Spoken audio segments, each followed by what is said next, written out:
Baik, Bismillahirrahmanirrahim. Assalamualaikum warahmatullahi wabarakatuh.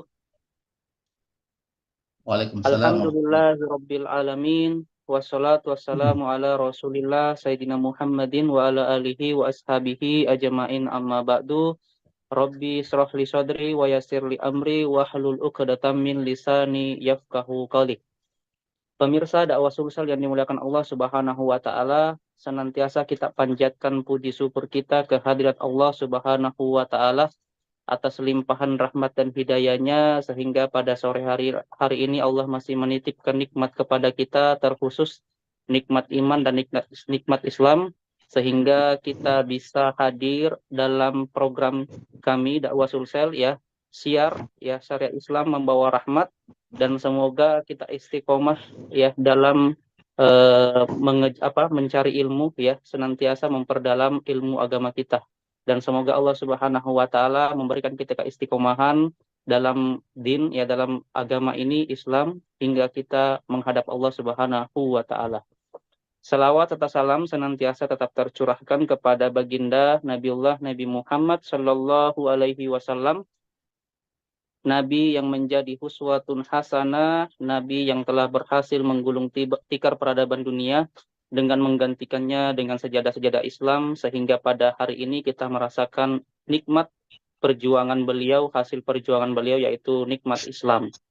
Baik, pemirsa dakwah Sulsel yang dimuliakan Allah Subhanahu wa taala, alhamdulillah bertemu lagi dalam program kami di Sabtu sore tanggal 2 September 2023, ya, dengan tema menyoal moderasi beragama.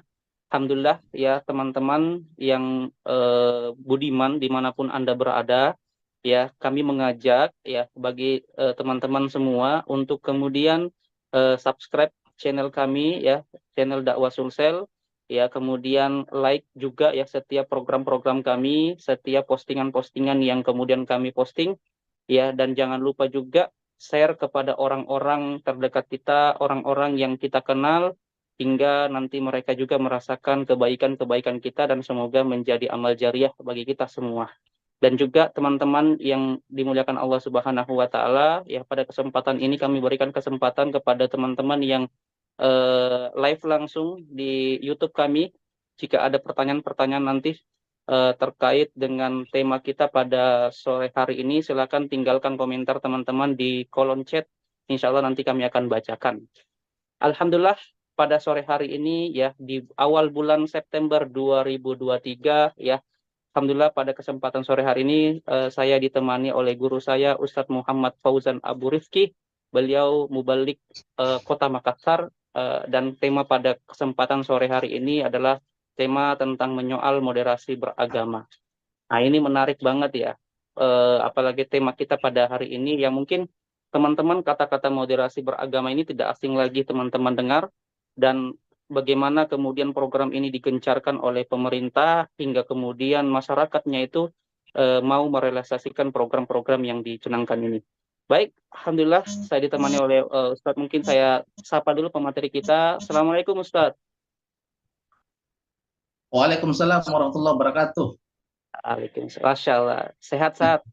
Alhamdulillah, seperti yang Anda saksikan, ya, sehat Masya walafiat. Allah. Kalau saya lihat ini sehat bugar, Masya Allah. Masya Semoga Allah. senantiasa sehat-sehat, dijaga Allah Subhanahu wa Ta'ala dan keluarganya. Amin. Ya Rabbal Alamin. Amin. Nah, Ustadz, ini menarik ini tema kita pada sore hari ini tentang moderasi beragama. Yang mungkin kalau kita melihat dari bulan Juli kemarin, kalau nggak salah ya, pemerintah itu menggencarkan ya program 1000 kampung moderasi beragama, ya, yang kemudian sampai ke pelosok-pelosok di negara kita ini. Mungkin saya nggak lari ke tema dulu saat ini, mungkin saya berbicara tentang apa ya saat ya, apalagi namanya pemikiran masyarakat pada hari ini, bagaimana bagaimana apalagi namanya eh, pemikiran-pemikiran mereka ya ketika ada program-program yang mungkin semacam ini, itu rasa-rasanya masyarakat pada hari ini itu ikut saja gitu ya, artinya mereka bergembira saja gitu ketika ada program dari pemerintah. Mungkin yang saya awali untuk mengawal diskusi kita pada kesempatan sore hari ini, menurut Ustadz ini gimana nih kondisi umat pada hari ini, ya, melihat kondisi umat Islam saat ini khusus dari aspek pemikirannya atau mungkin pemahaman agamanya Kalau Ustadz melihat ini bagaimana? Coba Ustadz silakan. Ya, baik. Assalamualaikum warahmatullahi wabarakatuh. Alhamdulillahirabbil alamin wassalatu wassalamu ala asyrafil anbiya'i wal mursalin wa ala alihi wa sahbihi wa mawala ma ba'd. Um, jadi alhamdulillah sore hari ini kita bisa bersua kembali ya, walaupun via Zoom dalam satu kajian atau diskusi dengan mengangkat satu tema yang menarik untuk selalu kita bahas, yaitu tentang moderasi beragama yang di negeri kita ini kan marak dikampanyekan atau didakwakan ya, dipromosikan ya oleh kalangan-kalangan tertentu ya, khususnya ini kan disupport oleh pemerintah. Jadi apa yang tadi disampaikan bahwa memang kalau kita melihat kondisi bangsa kita, masyarakat kita di Indonesia, yang notabene Indonesia ini kan mayoritas dunia Muslim, tapi dari aspek pemikiran kita tidak bisa pungkiri ya bahwa memang pemikiran keberagamaan khususnya di kalangan kaum muslimin itu tidak bisa dipisahkan dengan faktor-faktor eksternal ya. Betapa kuatnya pengaruh pemikiran-pemikiran asing di negeri kita Indonesia. Ya, sejak kita merdeka hingga kini pemikiran-pemikiran yang mengarah kepada sekularisme itu begitu kuat ya. Karena memang walaupun umat Islam di Indonesia ini tumbuh berkembang, tapi dari aspek pemikiran itu tadi, jadi ada pertarungan pemikiran antara pemikiran Islam yang pure dan yang murni Islam dengan pemikiran yang sudah bercampur dengan pemikiran-pemikiran asing. Dalam hal ini kita sebut dengan pemikiran Barat yang tanda kutip ya, jadi mengerahkan pemikiran kita itu untuk bagaimana kita satu sisi berislam, beragama, masih berakidah Islam, tapi dalam aspek kehidupan, bagaimana kehidupan kita itu tidak sepenuhnya diwarnai dengan Islam. Bagaimana juga kita bisa mengambil pemikiran-pemikiran Barat ya. Salah satunya tentang liberalisme, kebebasan ya. Jadi terus tentang pluralisme ya, tentang hak asasi manusia, bahkan demokrasi itu sendiri. Ya, kalau kita menguji bagaimana pandangan masyarakat tentang demokrasi ya, mereka pada umumnya mengatakan demokrasi itu kan sesuai dengan Islam. Ya. Mereka menyebutnya dalam demokrasi itu ada musyawarah, ada mufakat. Islam pun juga mengajarkan musyawarah dan mufakat itu. Ya. Ada demokrasi itu ada namanya kebebasan menyampaikan pendapat ya. Islam juga seperti itu ya. Dan seterusnya dan seterusnya. Jadi inilah pemikiran yang mendominasi umat Islam di Indonesia. Mereka terbawa dengan satu bentuk pemikiran yang tidak bisa dipisahkan dengan pemikiran-pemikiran asing, dalam hal ini pemikiran Barat yang mengarahkan kita satu sisi masih menganut Islam, berakidah Islam, tapi akidah Islam itu tidak boleh memberi warna kepada seluruh aktivitas kita. Ya, ibadah Islam hanya dimanai dalam aspek yang sempit, yaitu dalam aspek akidah, ibadah, akhlak. Tapi dalam konteks kehidupan sosial, kehidupan masyarakat, dalam persoalan muamalat, Islam jangan kemudian dibawa dalam konteks itu, karena itu wilayah kita manusia. Kitalah manusia yang lebih memahami tentang urusan kehidupan kita. Nah, inilah barangkali yang kita bisa lihat cara berpikir kebanyakan umat Islam hari ini cenderung menerima Islam itu secara parsial.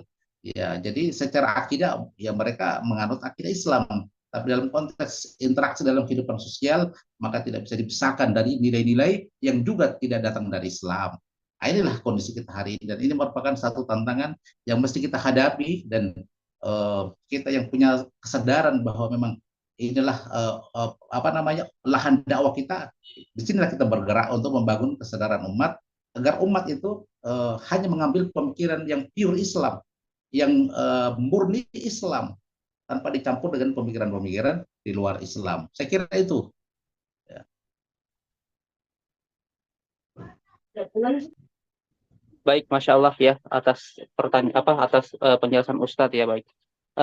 Kalau kita melihat isu moderasi beragama ini sebenarnya kan dari sudah sejak lama ya Ustadz ya, yang diprogramkan oleh pemerintah, bahkan kemarin juga di masjid-masjid sudah masuk disosialisasikan oleh pemerintah juga tentang moderasi agama.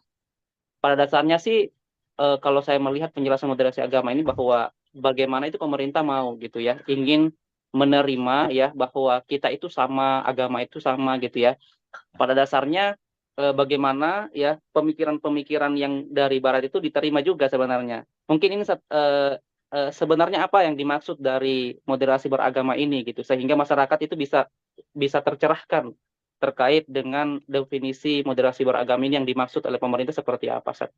Silakan. Eh, Benar sekali bahwa memang pemerintah gencar mempromosikan dan mengkampanyekan moderasi beragama, bahkan mereka masuk di sekolah-sekolah ya.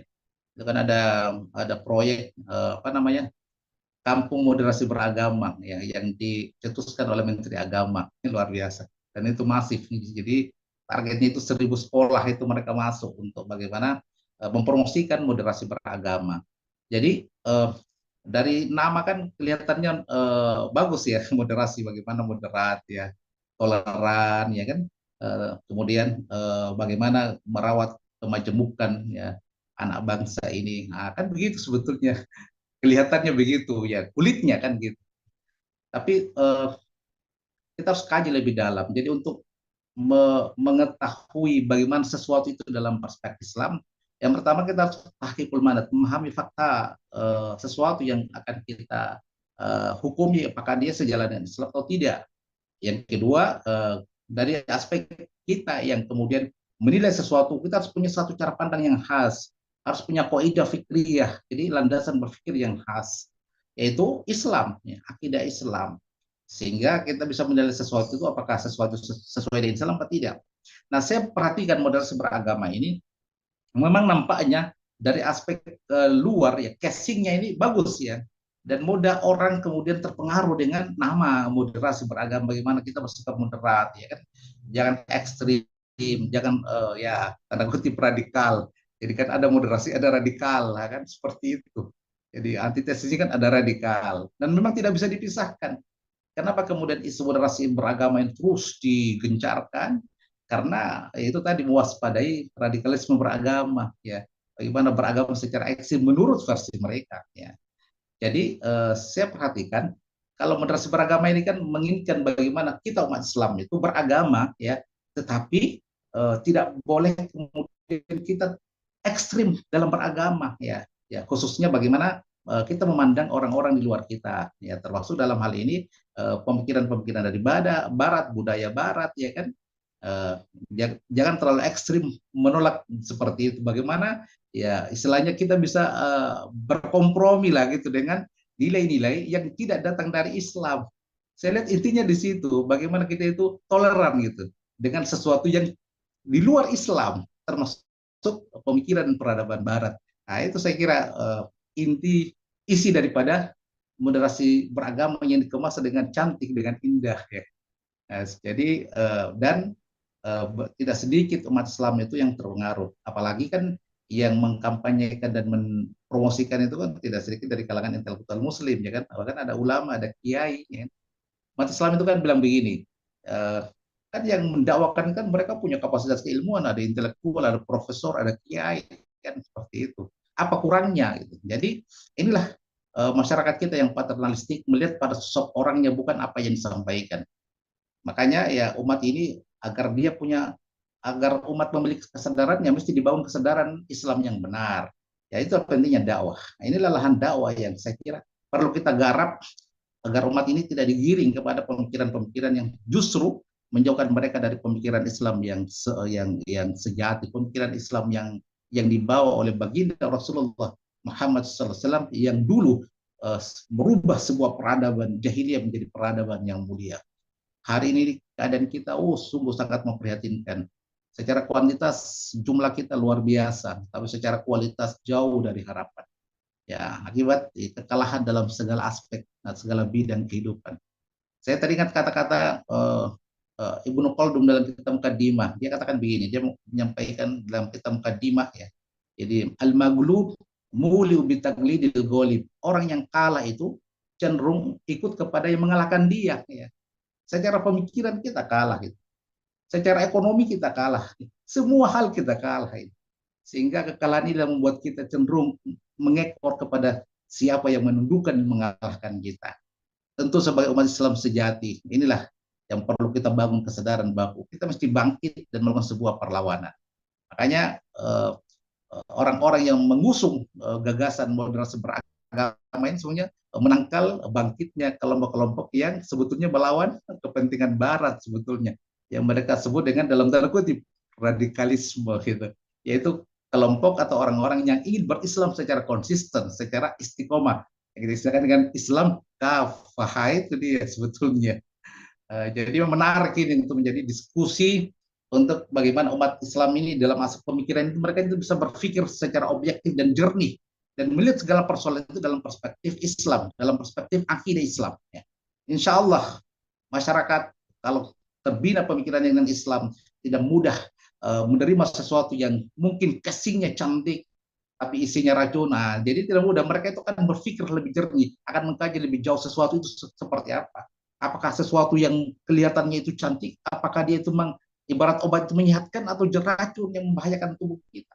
Nah, seperti itulah keadaan kita hari ini. Jadi sekali lagi bahwa memang moderasi beragama ini esensinya intinya di situ sebetulnya. Ya bagaimana apa namanya umat Islam ini dari aspek pemikiran kita bisa berdamai dan toleran dengan di luar Islam walaupun itu bertentangan dengan nilai-nilai ajaran Islam itu sendiri. Begitu barangkali Ustaz. Baik, Masya Allah ya.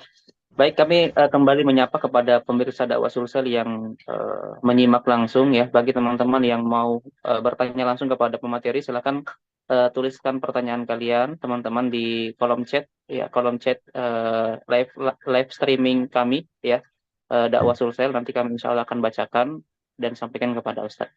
Baik, Ustadz, ini menarik tadi ya, yang Ustadz tadi jelaskan bahwa moderasi beragama ini kan ibaratnya didukung oleh pemerintah. Kemudian juga yang menyampaikan moderasi agama ini juga bukan bukan orang sembarangan. Artinya yang dari kalangan intelektual, dari kiai, bahkan juga ada dari yang kemudian tokoh gitu, tokoh agama yang memiliki kapasitas yang tidak diragukan lagi gitu loh. Masalah masalah apa dari kalangan masyarakat. Artinya dari ucapan mereka itu didengar oleh masyarakat. Ya. Ya, betul. Jadi menurut pendapat Ustadz ini gimana? Kenapa bisa gitu? Apakah mereka tidak memahami apa inti dari moderasi beragama sehingga mereka ini juga ikut andil untuk menyampaikan moderasi beragama ini? Silakan Ustadz. Ya, jadi memang kita tidak bisa pungkiri sekali lagi bahwa memang tokoh-tokoh Islam, para pemikir-pemikir Islam, para intelektual Islam, bahkan mungkin di sana ada ulama, ada kiai ya, yang boleh jadi pemikiran mereka itu terpengaruh dengan pemikiran-pemikiran di luar Islam, dalam hal ini pemikiran-pemikiran Barat ya. Karena memang Barat itu kan sejak menjajah negeri Islam ya, mereka berupaya untuk menyebarkan paham-paham mereka. Kalau dulu kan penjajahan dengan militer, penjajahan militer, menginvas suatu negara itu dengan kekuatan militer. Tapi setelah kalau dalam konteks negara kita Indonesia, setelah kita merdeka kan gaya penjajahan ini kan berubah ya. Dari gaya penjajahan lama kepada disebut dengan gaya penjajahan baru namanya neo-imperialisme ya.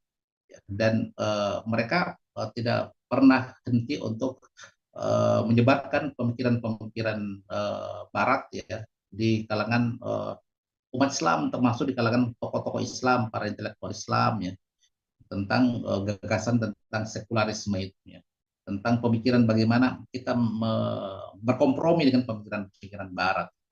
Kita tidak konfrontasikan antara pemikiran Islam dan pemikiran Barat seperti itu. Jadi sebagai seorang Muslim tentu apa ya, kalau ada satu gagasan pemikiran disampaikan oleh seseorang itu jangan melihat siapa yang menyampaikan, tapi melihat apa yang disampaikan. Kata Imam Ali bin Abi Thalib ya, karamallahu wajhah, unzur ma qala wala tanzur man qala. Lihat apa yang disampaikan, jangan lihat siapa yang menyampaikan. Seperti itu ya. Jadi kita tidak boleh latah. Jadi kita mengatakan kan Ustadz Kiai ini kan menyampaikan begini, tokoh ini kan bilang begini, pasti benar. Belum tentu, dia kan manusia biasa. Bisa apa yang disampaikan itu benar, bisa juga salah, ya kan. Jadi parameternya adalah syariat Islam, ya seperti itu. Makanya pentinglah, ini pentingnya bagi kita umat Islam itu ya mesti belajar dan mengkaji Islam yang sebenarnya itu seperti apa. Dan itulah kita jadikan sebagai al-miqyasul amal, standar nilai untuk menilai segala sesuatu ya, termasuk pemikiran-pemikiran yang lain. Sehingga kita bisa mudah mendeteksi sesuatu itu apakah pemikiran itu sesuai dengan Islam atau justru sudah bercampur dengan pemikiran asing. Nah, inilah yang saya kira perlu terus kita dakwakan dan kita apa namanya jadi dakwah itu harus dakwah fikriyah, dakwah pemikiran. Bagaimana merubah cara pandang atau paradigma berpikir umat ya kan dari pemikiran-pemikiran yang mungkin bercampur dengan pemikiran-pemikiran asing ya dengan disampaikan pemikiran-pemikiran yang pure pemikiran Islam yang apa namanya sejalan dengan Quran dan Sunnah dan apa yang ditunjuk oleh keduanya itu ijma sahabat dan qiyas. Nah, dan ini merupakan pekerjaan yang tentu memang tidak mudah, tapi tidak boleh kita berhenti untuk terus membina umat ini dengan pemikiran-pemikiran Islam yang sejati, pemikiran Islam yang bersumber dari Quran dan Sunnah. Insya Allah, saya yakin dan percaya kalau terus ini kita lakukan, umat itu tidak akan mudah kemudian apa namanya terhipnotis pada aspek casing, tapi umat itu akan mengkaji casing dan dalamnya seperti apa, sehingga dia bisa menilai sesuatu itu sesuatu itu sesuai Islam atau tidak. Nah, seperti itu yang kita inginkan. Umat itu cerdas ya menilai segala sesuatu, termasuk pemikiran. Begitu barangkali Ustaz. Jadi intinya ya jangan lihat siapa yang menyampaikan, tapi lihat apa yang disampaikan. Karena Betul, kita harus Masya Allah. ya punya ruang, punya potensi untuk benar, punya potensi untuk salah. Salah. Fa'alhamaha fujuraha wa taqwaha. Kita ini manusia biasa tidak masuk. Jadi sekali lagi jangan lihat siapa yang menyampaikan, tapi lihat apa yang disampaikan. Seperti pesan Imam Ali bin Abi Thalib. Saya kira itu Ustaz. Baik, Masya Allah ya. Syukron jazakallah khair atas penjelasannya ya. Lebih menjelaskan lagi, Ustaz. Masya Allah. Ini ada titipan pertanyaan dari pemirsa yang sedang live langsung ya, dari Ahmad Kamal Channel ya, Sudiang Makassar. Eh, Bertanya gini, Ustaz. Mengapa justru yang dai ya, bahkan yang disebut ulama ya, bahkan disebut ulama itu malah justru mencari-cari dalil untuk melegitimasi moderasi beragama. Padahal umat belum tentu benar dalam beragama, tiba-tiba mau dimoderasi. Ini gimana tanggapan Ustaz? Ya, sebetulnya banyak faktor lah. Kenapa kemudian ada tokoh-tokoh Islam, mungkin para ulama yang eh, masuk dalam proyek moderasi beragama ini. Ya. Eh, em, tapi yang pasti kita harus pahami bahwa moderasi beragama ini kan proyek. Ya. Kalau proyek itu kan ada dananya, betul tidak? Ya, ya. Kalau kata guru saya, ada seorang tokoh Islam, jadi tidak menyebut namanya, pernah ditawarkan jadi tokoh yang kritis, ulama yang kritis, ya, jadi ditawarkan untuk supaya dia jangan banyak bicara, ya, jadi nilainya itu berapa puluh miliar itu. Dia bilang kalau di depan kita dikasih begitu mungkin berubah itu, mungkin iman kita bisa berubah itu. 1 miliar, 2 miliar tidak pernah lihat uang sewanya itu bisa berubah. Ini katanya berapa puluh juta miliar, pokoknya jelas puluhan miliar itu, ratusan miliar. Jadi supaya jangan banyak bicara, pokoknya tenang saja diam, jangan kritis ya terhadap kebijakan yang ada. Gitu. Tapi ulama ini karena sikoh takut kepada Allah, dia tidak bergeming ya dengan tawaran yang luar biasa bisa menggoyahkan keimanan kita. Nah, jadi memang inilah yang sedang kita hadapi hari ini. Jadi dunia ini kan isinya tahta, harta, dan wanita. Kadang-kadang gara-gara tiga itu bisa goyah iman. Tanpa terkecuali mau ulama, ustadz apa ya bisa goyah. Maka mudah-mudahan kita banyak doa kepada Allah. Allah jaga kita supaya tidak mudah goyah dengan godaan-godaan dunia yang kenikmatannya cuma sesaat saja. Nah, itu yang pertama barangkali. Yang kedua ya mungkin ada sebuah pemikiran ya jadi orang-orang dari kalangan mungkin intelektual itu ya terpengaruh dengan pemikiran-pemikiran Barat. Pikirannya itu sejalan dengan Islam, padahal itu sesuatu yang selalu bertentangan dengan Islam. Jadi ya, jadi inilah kondisi kita hari ini dan tentu inilah pertarungan pemikiran. Ya. Jadi godul fikr antara pemikiran asli dan pemikiran Islam. Mudah-mudahan insya Allah para pejuang-pejuang Islam yang konsisten menyebarkan pemikiran yang pure Islam yang dibawa oleh baginda Rasulullah yang berpijak kepada Quran dan Sunnah tetap istiqomah menawarkan gagasan tentang Islam kafah agar umat tersadarkan dan mengalami kebangkitan yang sahih. Nah, itu barangkali Ustaz. Amin ya robbal alamin, masya Allah ya. Kalau kita melihat saat ya, yang menyampaikan bahkan menjadi apa ya, menjadi perpanjangan tangan lah ya dari pemerintah ini kan yang tadi disebutkan ya, banyak dari kalangan intelektual juga, bahkan ada juga yang sampai pada ulama gitu ya.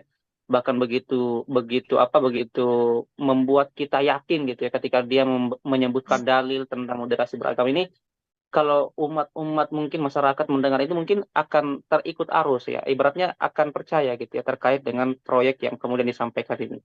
Mungkin pertanyaan selanjutnya, mungkin apa inti yang sebenarnya, Ustadz? Apa inti ajaran moderasi beragama ini menurut Ustadz? Kenapa sampai-sampai dari kalangan mungkin penjelasan Ustadz ini bahwa ini adalah proyek yang berbahaya. Tapi ada juga yang menyampaikan dari kalangan intelektual dan kemudian para ulama. Jadi apa sebenarnya inti dari ajaran moderasi beragama ini menurut Ustadz? Ya, jadi tadi saya sudah singgung di awal tadi, ya, di awal diskusi kita bahwa memang inti ajaran moderasi beragama itu kalau kita mengkaji lebih dalam ya, itu adalah bagaimana kita berdamai dengan nilai-nilai dari Barat. Ya, kita toleran dengan nilai-nilai yang datang dari Barat, tentang itu hak asasi manusia, tentang itu pluralisme, ya kan, tentang itu kebebasan itu sendiri, tentang demokrasi, ya, dan ide-ide Barat yang terus di apa namanya propagandakan di dunia Islam, sehingga Barat itu ingin dunia Islam itu tetap dalam kendali, dalam dominasi Barat ya. Jadi kita harus paham bahwa yang karakter sebuah ideologi itu kan memang disebarkan. Jadi hanya kalau kapitalisme ya cara menyebarkan ideologinya dengan apa namanya istimar istilahnya. Jadi dengan penjajahan. Inti penjajahan kan adalah dominasi baik di bidang politik, ekonomi, militer dengan tujuan eksploitasi. Bagaimana mengendalikan sebuah negara itu agar tetap dalam kendali ideologi di kapitalis itu. Dan itu yang terjadi itu, termasuk negeri kita Indonesia. Jadi kita merdeka, tapi kendali Barat kan tidak berhenti. Buktinya apa? Sumber daya alam yang melimpah di negeri ini kan luar biasa. Dieksploitasi habis-habisan oleh perusahaan-perusahaan asing dan asing. Ya itu, nah, itulah yang terjadi. Jadi mereka betul-betul ingin mengendalikan dunia Islam itu dalam kontrol mereka. Tidak diberikan ruang dan kesempatan untuk mereka bebas mengatur dirinya sendiri. Jadi saya kira itu inti ajaran moderasi beragama. Mereka Barat ingin agar kemudian umat Islam itu berdamai dengan nilai-nilai dari Barat. Kita beragama tapi menurut versi Baratnya. Silakan Anda berakidah Islam, naik haji berulang-ulang, umroh berulang-ulang, tapi Anda juga harus mengambil nilai-nilai yang kami tawarkan. Itulah demokrasi. Siapa yang menolak demokrasi? Rata-rata orang menerima ajaran demokrasi, ya. Menerima ajaran tentang hak asasi manusia. Ya. Jadi itulah yang terjadi hari ini. Jadi dan inilah tantangan yang kita hadapi ya. Jadi bagaimana Barat mencegah ada perlawanan di kalangan umat Islam yang mereka istilahkan dengan kelompok radikal, yang mereka katakan kelompok yang ingin berislam secara konsisten, menjadikan akidah Islam sebagai dasar pemikiran mereka, bahkan dasar bangunan kehidupan mereka, dasar negara mereka. Seperti itu. Jadi inilah dua istilah. Jadi ada Islam moderat, lawannya apa? Islam radikal gitu. Dan ini semua istilah-istilah politik yang mereka buat untuk kemudian membuat dunia Islam itu disibukkan dengan hal-hal yang bukan persoalan qadhiyah masiriyah lil ummah, bukan persoalan utama mereka yang menjadikan mereka bangkit. Jadi sebenarnya untuk menghadang juga apa namanya kebangkitan Islam. Ya. Jadi mereka tidak mau Islam itu bangkit dengan pemikiran Islam. Ya. Jadi maka dari itu mereka melakukan invasi atau namanya ghazul fikr, menyerang pada aspek pemikiran, ya. Sehingga akan berpengaruh dari sikap hidup mereka. Itu barangkali Ustaz. Baik, Masya Allah ya, syukron jazakallah khair atas penjelasannya Ustaz. Luar biasa ya. Eh, Bisa apa lagi namanya mencerahkan kita terkait dengan program ini yang sebenarnya yang dibungkus dengan apa ya, mungkin kalau kita melihat ya, ini adalah kebaikan gitu ya. Moderasi beragama ini adalah ingin mengakurkan kita dengan agama-agama yang lain gitu ya. Bahasa-bahasanya ibaratnya agama Islam ini bisa saja nggak akur dengan agama-agama lain, insya Allah. Sampai-sampai tadi Ustaz mengatakan ya bahwa sudah masuk ke masuk ke dunia pendidikan juga Ustaz ya, dunia pendidikan, dan juga Itu. Iya, ya bahkan bahkan sampai juga bahkan ke majelis taklim saat ya. Jadi mungkin yang saya ingin ketahui Ustaz, sebenarnya dari proyek ini saat ya, proyek ini ya sampai bahkan seriusnya pemerintah untuk kemudian menyampaikan apalagi namanya merealisasikan ya proyek ini ke masyarakat ini, sejauh ini Ustaz, menurut Ustaz bagaimana nih proyek ini di tengah-tengah masyarakat? Apakah masyarakat menerima dengan apa lagi namanya dengan proyek ini dengan pemahaman mereka, atau mungkin ada juga penolakan dari tengah-tengah masyarakat? Menurut Ustaz ini bagaimana melihatnya? Ya, jadi umat Islam itu kan sekarang terbelah ya. Ada umat Islam yang memang tidak peduli dengan agamanya sendiri ya. Orang Islam yang ikut arus, ya kan. Ya pemahamannya kadang apa namanya apa adanya. Ada istilah Islam abangan ya. Ini yang kelompok yang memang harus dibina dengan pemikiran Islam. Tapi ada kelompok Islam yang sudah punya kesadaran ya. Jadi kalangan pemikir Islam, kalangan intelektual yang memang mereka melakukan kajian-kajian intensif terhadap Islam yang tersadarkan dengan ajaran agamanya kan, itu mereka masya Allah ya. Sekarang banyak komunitas hijrah ya kan, yang hijrah meninggalkan kebiasaan-kebiasaan mereka. Ada komunitas artis yang hijrah ya kan, ada pengusaha ya kan dari bisnis ribawi kepada bisnis yang syariah kan seperti itu. Sekarang berkembang itu kesadaran orang untuk kembali kepada Islam yang sebenarnya. Jadi karena memang itu apa ya, umat Islam itu ketika jiwanya tidak terbina dengan Islam, ketika jiwanya itu kering dari aspek spiritual itu kan ada kegelisahan. Contoh, ada orang mungkin secara materi dia kaya, tapi ketika jiwanya kosong secara spiritual itu kan gelisah hidupnya, dan dia akan mencari itu ketenangan dan kebahagiaan itu. Kapan dia menemukan satu wadah tempat di mana dia di situ bisa mendapatkan pencerahan ya secara pemikiran, secara spiritual, ya kan tersadarkan ya. Dan apa sih yang kita cari dalam hidup kalau bukan ketenangan dan kebahagiaan? Dan kebahagiaan itu hanya dalam Islam, bukan sesuatu yang sudah dicampur-campur dengan yang lain kan? Seperti itu. Jadi ada orang bisnis, ya, bisnisnya berkembang tapi ribawi kan tidak juga bahagia. Bahkan mungkin masalahnya mungkin lebih banyak daripada kita yang tidak bisnis riba. Walaupun hidup kita pas-pasan kan seperti itu. Tapi kita lebih tenang daripada orang kelihatannya asetnya banyak tapi ribawi kan seperti itu. Allah cabut keberkahannya. Jadi penuh banyak ada saja masalah, dan itu saya sering dengar itu testimoni orang-orang yang sebelumnya bisnis riba penuh masalah, ketika hijrah masya Allah Allah berikan ketenangan dan kebahagiaan dalam kehidupannya. Masa. Jadi apa ya? Inilah kondisi umat Islam hari ini. Jadi orang-orang yang memang tidak terbina dengan pemikiran Islam yang mudah terpengaruh dengan gagasan atau proyek moderasi beragama. Ya. Jadi kenapa mereka menyasar anak-anak sekolah ya? Karena memang dianggap orang sekolah itu kadang masih pemikirannya masih lugu kan seperti itu, mudah dimasuki dari Masih lagu. pemikiran ya seperti itu. Maka dari itu orang yang sudah punya terbangun kesadaran keberislaman yang sahih ya perlu melihat bahwasanya kalangan siswa mahasiswa itu merupakan apa namanya objek dakwah yang sangat potensial untuk kita garap untuk bagaimana menjadikan mereka generasi pejuang, generasi robbani yang menjadikan masa depan negeri ini di tangan mereka insya Allah. Baik, Masya Allah. Ya, luar biasa Ustaz, atas penjelasannya ya. Ini saat ada titipan pertanyaan ya dari apa lagi namanya dari kolom komentar ya di dakwah Sulsel. Ada yang berpendapat Islam moderat adalah implementasi dari Islam wasatiyah. Bagaimana menurut Ustadz dengan pendapat ini? Ya, jadi kalangan yang mempromosikan ide Islam moderat itu kok dia tidak akan kehabisan akal untuk mencari dalil gitu ya, untuk membenarkan apa yang mereka promosikan di kalangan umat Islam ya. Karena itu ada Islamnya ya, harus dicarikan dalil Islamnya kan itu sebagai pembenaran ajaran itu sesuai dengan Islam. Nah, maka disebutlah dengan wasatiyah ya, pertengahan, Islam pertengahan. Jadi ya, jadi wajalnakum ummatan wasatan ya kan seperti itu.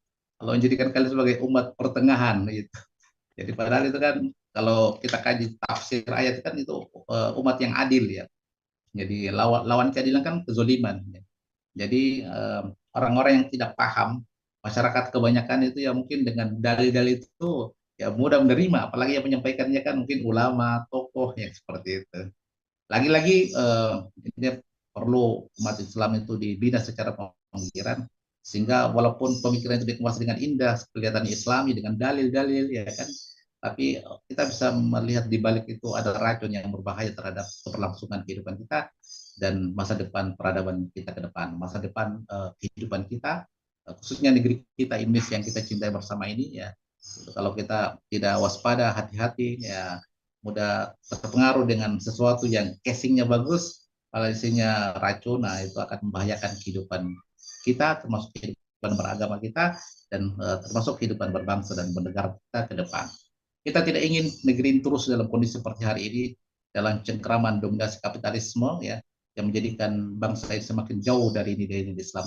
Kita mau ada sebuah gerakan perubahan, sehingga umat sadar bahwa memang hanya Islam lah yang bisa menghadirkan kehidupan yang disebut dengan baldatun thayyibatun warabun ghafur, atau kehidupan yang rahmatan lil alamin. Saya kira itu. Baik, baik, Masya Allah Ustaz, atas penjelasannya. Ada lagi titipan pertanyaan dari channel Roy, ya. Ini menarik Ustaz pertanyaannya. Kalau Barat Kalau Barat menganggap ideologi Islam sebagai musuh, lalu moderasi beragama dianggap apa, Sat? Ini menurut Anda bagaimana, Sat? Ya, jadi moderasi beragama itu kan bagian daripada proyek Barat kan seperti itu, untuk untuk menjinakkan umat Islam supaya tidak ada perlawanan kan seperti itu. Intinya Barat itu ya bisa hidup berdampingan dengan umat Islam, tapi dalam dominasi Barat kan seperti itu. Iya, iya. Nah, itu yang mereka mau gitu. Jadi kata seorang orientalis Barat, ya Zuemer, ya, yang mengatakan begini, bahwasanya kita tidak perlu, ya, bersusah-susah untuk menjadikan orang Islam itu keluar dari agamanya atau murtad dari Islam. Cukup kita menjadikan orang Islam itu cara hidupnya sama dengan kita, maka tujuan kita sudah berhasil. Nah, itu kata seorang orientalis Barat yang bernama Zuemer. Jadi kita mungkin sholat kita, masya Allah, ibadah kita mantap, naik haji berulang-ulang, umroh, pokoknya aspek-aspek ibadah mantap, tapi ya, jangan dalam kehidupan berpolitik, ekonomi itu Islam di bawah. Tetap bagaimana kemudian itu nilai-nilai Barat yang kita pakai. Dan saya kira itulah inti sekularisme juga. Fasludin anil haya, wa fasludin anil daulah. Bagaimana memisahkan, ya, urusan agama dengan kehidupan, sekaligus memisahkan urusan agama dengan negara. Nah, jadi ya itu paket proyek Barat untuk untuk menjinakkan umat Islam, termasuk dunia Islam yang ada di negeri Indonesia ini. Begitu barangkali. Baik, Masya Allah ya. Ideologi moderasi beragama juga termasuk ya. Bahkan pemikiran dari mereka, Sat, ya. Bahkan Ya, rancangan dari mereka lah ya untuk kemudian menghancurkan umat Islam sebenarnya. Kita kan sudah tadi menjelaskan saya bagaimana sebenarnya moderasi beragama ini ya sebenarnya berbahaya lah untuk kemudian umat Islam ini mengambil bahkan merealisasikan. Jadi kan sebenarnya pemerintah melihat bahwa umat Islam ini tidak toleransi, ya intoleransi. Kemudian muncullah moderasi beragama ini bahwa umat Islam itu harus kemudian sejalan dengan agama-agama yang lain.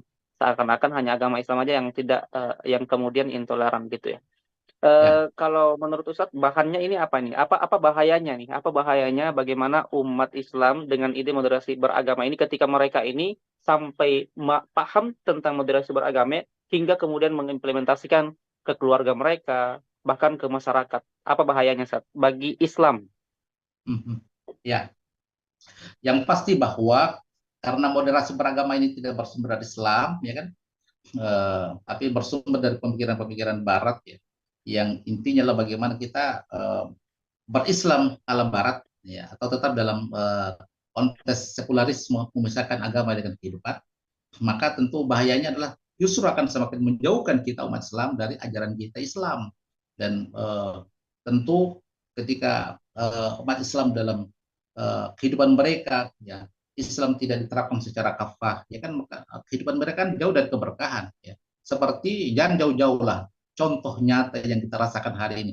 Lihatlah negeri kita Indonesia, ya kan, apa kurangnya Indonesia ini, ya. Negerinya mayoritas penduduknya umat Islam, pemimpinnya lah pemimpin Islam, ya kan, bahkan pemimpinnya itu pernah ada kiainya juga, pernah ini wakil presiden kita juga kiai. Sumber daya alamnya melimpah, tapi kenapa bangsa ini tidak pernah sepi dari persoalan yang semakin menjadikan bangsa ini semakin menderita dalam segala hal, kemiskinan yang terus meningkat, kriminalitas yang terus meningkat, ya kan, terus kita lihat lagi bagaimana politik yang ala Machiavelli, jadi algoya tubaril wasitoh, tujuan menghalalkan segala cara, ya. Jadi betul-betul kita kesulitan hidup yang luar biasa. Jadi kemarin kita baca banyak orang gara-gara susah, ya kan, akhirnya pinjaman online nih. Sampai itu ada beritanya 12 orang yang kemudian bunuh diri, ya, karena tekanan, ya, karena ditagih debt kolektornya terus, ya, tidak tahan, ya, menghabisi dirinya sendiri karena beban kehidupan yang berat dalam sebuah negara yang sebetulnya ibarat pepatah, jadi tikus mati di lumbung padi, itu pantas dialamatkan kepada Indonesia ini. Negaranya kaya raya, tapi rakyatnya banyak susah dan menderita, miskin. Jadi inilah gambaran ketika umat Islam kemudian mengambil nilai-nilai pemikiran Barat, ya, inilah yang kita alami. Kita akan jauh dari keberkahan hidup. Andaikan umat Islam itu hanya Islam saja yang mereka ambil, mereka terapkan, maka Allah janji, Allah turunkan keberkahan dari langit dan bumi. Walau anna ahlal qura, kata Allah dalam surat Al-A'raf, walau anna ahlal qura amanu wattaqau lafatahna alaihim barakatim minas samai wal ard walakin kadzabu fakhadnahum bima kanu yaksibun. Jika penduduk suatu negeri beriman dan bertakwa kepada Allah, niscaya kami akan menurunkan berkah dari langit dan bumi, tapi mereka mendustakan ayat-ayat kami. Jadi ini contoh real kehidupan kita Indonesia. Betapa bangsa ini ketika tidak menerapkan Islam secara kafah, jauh dari gambaran keberkahan, jauh dari gambaran kehidupan yang rahmatan alamin. Inilah Islam kemudian dikotak-kotakan, diadu domba, luar biasa hari ini. Inilah ketika umat Islam tidak menjadikan Islam sebagai panduan hidup mereka, dan mereka tidak terapkan secara kafah di tengah-tengah kehidupan mereka. Saya kira itu barangkali. Baik, Masya Allah, ya, luar biasa. Alhamdulillah kita sudah berada di akhir acara, saat ya. Sudah gak terasa, ya, hampir 1 jam kita apalagi namanya menjalankan acara ini, ya, sore hari ini. Tapi ada juga pendapat gini, saat ya, bahwa moderasi beragama ini adalah implementasi kita berislam secara kafah. Nah, sebagaimana kan dalam surah Al-Baqarah ayat 208, ya, Sat, ya. Masya Allah, ini ini gimana, Sat, menurut Sat? Apakah memang ada peluang gitu, ya? Sampai-sampai masyarakat itu memahami seperti itu, Sat, bahwa moderasi beragama ini adalah cara kita berislam untuk sebagaimana mengimplementasikan Al-Baqarah 208 itu. Ini gimana menurut Sat ini? Jadi kalau ada yang punya pandangan begitu, itulah keberhasilan Barat. Ya. Jadi Iya. meracuni pemikiran kita sampai ada yang punya anggapan bahwasanya moderasi beragama itu implementasi daripada Islam yang kafah, yang ya ayyuhalladzina amanu udhulu fi silmi kafah. Jadi ini luar biasa, ini suksesnya Barat itu ketika umat Islam begitu pemikirannya. Jadi inilah salah satu problem di antara problem-problem kita yang lain yang harus kita sikapi secara baik, dan kita harus jadikan sebagai lahan, sebagai bentuk keprihatinan kita. Oh, sehingga kalau ada umat Islam yang seperti itu, cara berpikirnya luar biasa kan gitu. Jadi racun dianggap sebagai madu, wahai. Jadi Insya Allah. mudah-mudahan insya Allah banyak dakwah terus yang kita gulirkan tentang pentingnya kita memiliki pemikiran Islam yang dibangun dari kaidah berpikir yang benar, yaitu akidah Islam. Insya Allah kita bisa menilai segala sesuatu itu dalam perspektif Islam yang benar, saya kira. Baik, Masya Allah. Jadi inilah bentuk keberhasilan, ya, Kak Barat, ketika dia menganggap seperti itu, ya, Masya Allah. Ya. Terakhir, Sat, mungkin ya, sebelum kita akhirkan acara ini, ya, pertanyaan terakhir mungkin, ya, mungkin juga sebagai nasihat dari Ustadz kepada kita semua nih, ya, sebagai apalagi namanya, sebagai orang yang mungkin awam terkait dengan hal-hal tersebut, ya. Mungkin apa nih, bagaimana sikap kita dan mungkin langkahnya kita untuk menyikapi gencarnya kampanye moderasi beragama ini, gitu. Ya, Silakan, Sat. jadi kita itu harus prihatin, ya, terhadap keadaan kita hari ini, keadaan umat Islam. Saya tadi kan dengan apa yang disampaikan oleh baginda Rasulullah, ya, dalam bersabda, "Wa man asbaha wa lam yahtam bi amril muslimin falaysa minhu." Karena siapa yang dia bangun di pagi-pagi hari, tidak ada eh, kepedulian, tidak ada keprihatinan terhadap kondisi umat Islam, falisa minhum, maka dia tidak termasuk golongan Rasulullah Muhammad Sallallahu Alaihi Wasallam. Jadi kita mesti prihatinlah dengan keadaan saudara-saudara kita yang terbawa arus pemikiran Barat, pemikiran sekuler yang semakin menjauhkan mereka dari pemikiran yang Islam. Saya kira ya kita harus melihat mereka itu seperti dokter hadapi pasiennya ya dengan cinta dan kasih sayang. Bagaimana kita dekati mereka dan kita menyampaikan dakwah yang benar yang bisa menggugah pemikiran dan hati mereka sehingga mereka sadar bahwa ternyata selama ini mereka telah salah memilih dan salah jalan ya. Telah mungkin tersesat jalan dari jalan yang siratal mustaqim sehingga mungkin Allah dapat kasih hidayah yang menggunakan akalnya dia berpikir oh iya saya sudah tersesat dan kembali ke siratal mustaqim, jalan yang lurus, jalan yang ditunjuk oleh Allah Subhanahu wa taala. Jadi kita Islam itu harus prihatin dan terjun di masyarakat, membina mereka dan pemikiran-pemikiran Islam dengan sakofa Islam supaya mereka tercerahkan dan tercerdaskan dengan Islam dan mereka berubah. Karena manusia itu kan bisa berubah. Ya, kita ini bukan barang, bukan benda. Ya. Manusia itu punya rasa, punya akal, bisa berubah. Ya, ketika dia sudah menerima pemikiran yang baru dan dia meyakini pemikiran baru itu pemikiran yang memang dari Islam, ya dia akan rela meninggalkan pemikiran lamanya dan mengambil pemikiran Islam ya yang sahih ya yang apa namanya sejalan dengan Quran dan Sunnah. Nah, itulah jadi hidayah. Ketika orang gunakan akalnya ya kemudian berpikir jernih dan bisa melihat kebenaran dan mengikuti kebenaran itu Masya Allah. Ini yang harus menjadi apa fokus perhatian kita untuk terus apa namanya berbaur dengan masyarakat, terjun di masyarakat dan membina mereka dengan pemikiran yang pure, pemikiran Islam. Itu barangkali. Baik, Masya Allah, syukron jazakallah khair Ustadz atas penjelasannya sangat luar biasa ya, atas penjelasan Ustadz bisa mencerahkan kita ya, bisa lebih paham lagi terkait dengan apa yang disampaikan dan proyek-proyek besar yang disampaikan oleh pemerintah, bahkan juga sampai kemudian intelektual-intelektual Muslim bahwa benar pemirsa dakwah sosial bahwa jangan lihat siapa yang berbicara, tapi lihat apa yang disampaikan. Ya, karena bisa jadi ya mungkin mereka itu tokoh, mereka itu terlihat alim, terlihat banyak paham terkait dengan agama, ya, tapi belum tentu apa yang disampaikan itu adalah hal yang memang menguntungkan Islam. Sama dengan hal tersebut. Ya, berarti saya ingin menarik kesimpulan terkait dengan moderasi beragama ini adalah proyek yang sebenarnya berbahaya bagi kita umat Islam, yang dimana menuntut kita ketika kita memahami moderasi beragama ini adalah berislam ala Barat, ya, menerima pemahaman-pemahaman mereka, menerima peradaban-peradaban mereka, sehingga kita menganggap bahwa hal itu adalah hal yang lumrah, hal itu hal yang kemudian modern untuk kemudian kita ikuti. Baik, syukran jazakallah khair Ustadz, dan saya juga mengucapkan syukran jazakumullah khairan kasiran kepada pemirsa dakwah Sulsel yang istiqomah bersama kami ya. Semoga Allah jaga teman-teman semua, terkhusus mungkin Ustadz ya, semoga senantiasa Allah jaga, berikan kesehatan bersama keluarganya ya. Dan teman-teman yang dimuliakan Allah Subhanahu wa taala, terakhir kami juga mengajak untuk ya men-share postingan-postingan yang kemudian kami posting dari dakwah Sulsel ya kepada kerabat-kerabat kita, orang-orang yang kita kenal ya seluas-luasnya.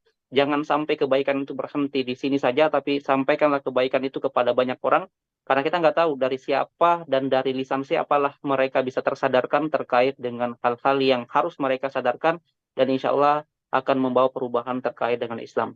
Baik, mungkin ini yang saya bisa sampaikan teman-teman yang dimuliakan Allah Subhanahu wa taala. Kita tutup dengan istighfar kepada Allah Subhanahu wa taala dan lanjutkan dengan membaca doa kafaratul majelis. Astagfirullahaladzim, astagfirullahaladzim, astagfirullahaladzim, subhanallah bihamdik, astagfirullah.